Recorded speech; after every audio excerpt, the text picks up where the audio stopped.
चौथा अध्याय, इंद्रादि देवताओं द्वारा देवी की स्तुति। ध्यान।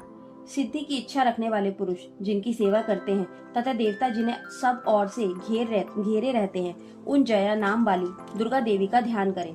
उनके श्री अंगों की आभा काले मेघ के समान श्याम है। वे अपने कटाक्षों से शत्रु समूह को भय प्रदान करती हैं। उनके मस्तक पर आबद्ध चंद्रमा की रेखा शोभा पाती है। वे अपने हाथों में शंख, चक्र, कृपाण और त्रिशूल धारण करती हैं। उनके 3 नेत्र हैं। वे सिंह के कंधे पर चढ़ी हुई है और अपने तेज से तीनों लोगों को परिपूर्ण कर रही है। ऋषि कहते हैं, अत्यंत पराक्रमी दुरात्मा महिषासुर तथा उनकी दैत्य सेना की देवी के हाथ से मारे जाने पर इंद्र आदि देवता प्रणाम के लिए गर्दन तथा कंधे झुकाकर उन भगवती दुर्गा का उत्तम वचनों द्वारा स्तवन करने लगे। उस समय उनके सुंदर अंगों में अत्यंत हर्ष के कारण रोमांच हो आया था। देवता बोले, संपूर्ण देवताओं की शक्ति का समुदाय ही जिनका स्वरूप है तथा जिन देवी ने अपनी शक्ति से संपूर्ण जगत को व्याप्त कर रखा है, समस्त देवताओं और महर्षियों की पूजनीय उन जगदम्बा को हम भक्ति पूर्वक नमस्कार करते हैं। वे हम लोगों का कल्याण करें।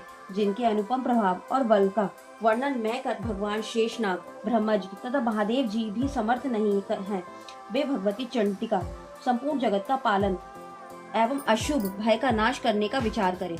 जो पुण्यात्माओं के घरों में स्वयं ही लक्ष्मी रूप से, पापियों के यहाँ दरिद्रा रूप से, शुद्ध अंतःकरण वाले पुरुषों के हृदय में बुद्धि रूप से, सत्पुरुषों में श्रद्धा रूप से तथा कुलीन मनुष्यों में लज्जा रूप से निवास करती है, उन आप भगवती दुर्गा को हम नमस्कार करते हैं। देवी, आप संपूर्ण विश्व का पालन कीजिए।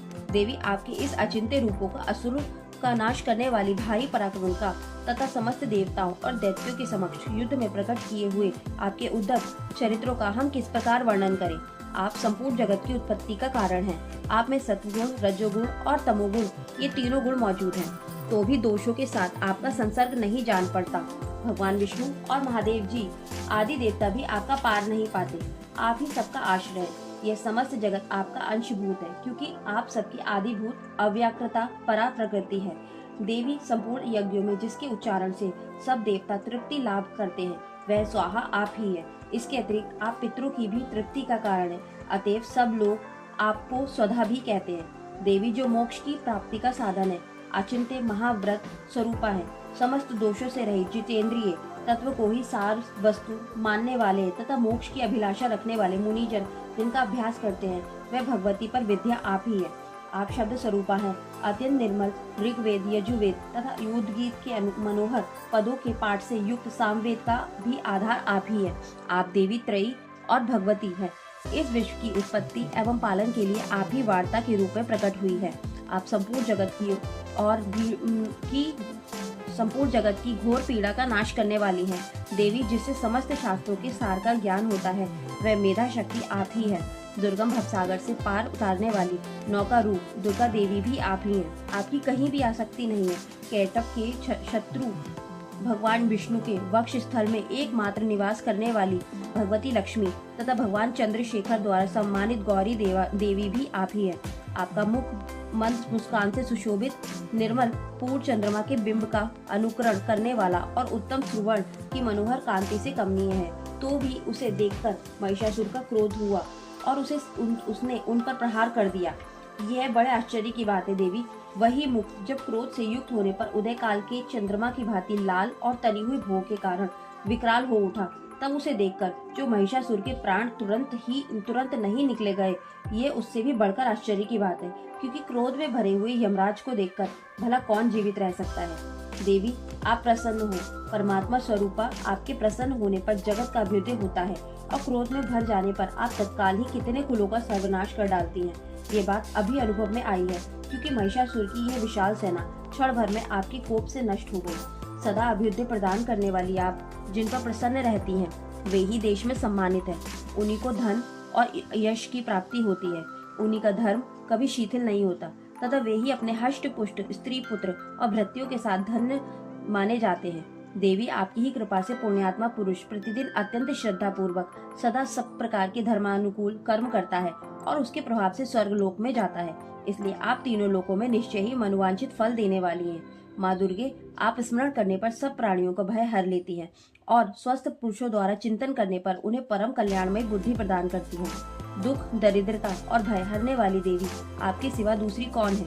जिसका चिंतन सबका उपकार करने के लिए सदा ही दयार्थ रहता हूँ।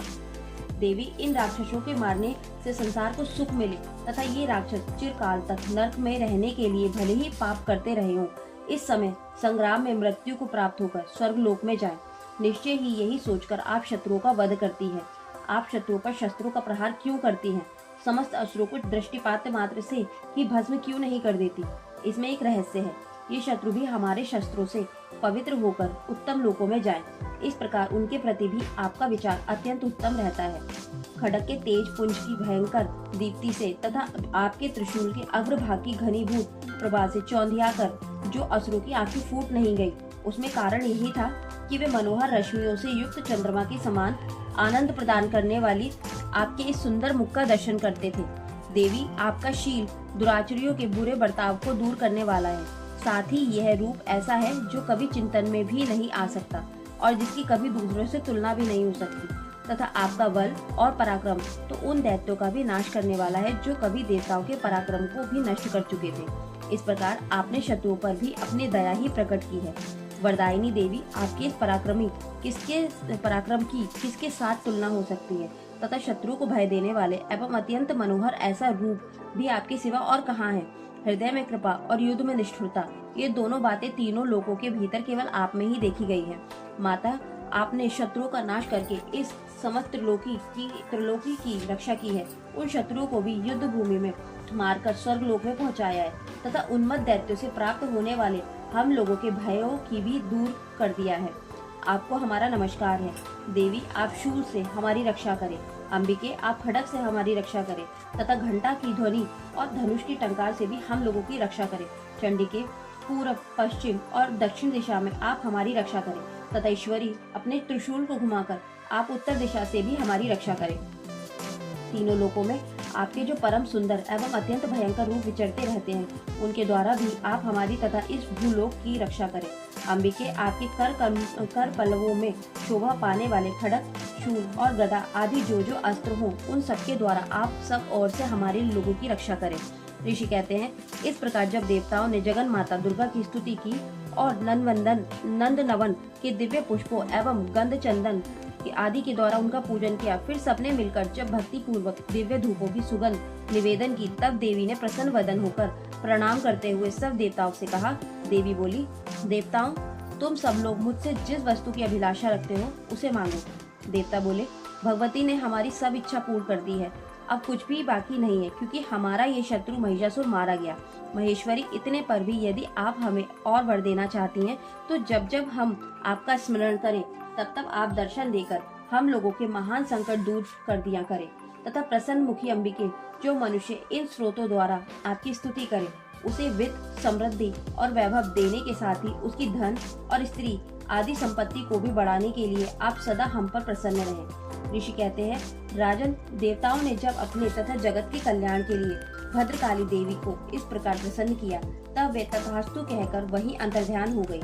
भूपाल, इस प्रकार पूर्व काल में तीनों लोकों का हित चाहने वाली देवी जिस प्रकार देवताओं के शरीर से प्रकट हुई थी, वह सब कथा मैंने कह सुनाई। अब पुनः देवताओं का उपकार करने वाली वे देवी दुष्ट दैत्यों तथा शुम्भ निशुम्भ का वध करने एवं सब लोगों की रक्षा करने के लिए गौरी देवी के शरीर से जिस प्रकार प्रकट हुई थी, वह सब प्रसंग मेरे मुंह से सुनो। मैं उसका तुमसे यथावत वर्णन करता हूँ। इस प्रकार श्री मार्कंडेय जी पुराण में सर्वाणिक मनवंतर की कथा के अंतर्गत देवी महात्म्य में शक्र स्तुति नामक चौथा अध्याय पूरा हुआ।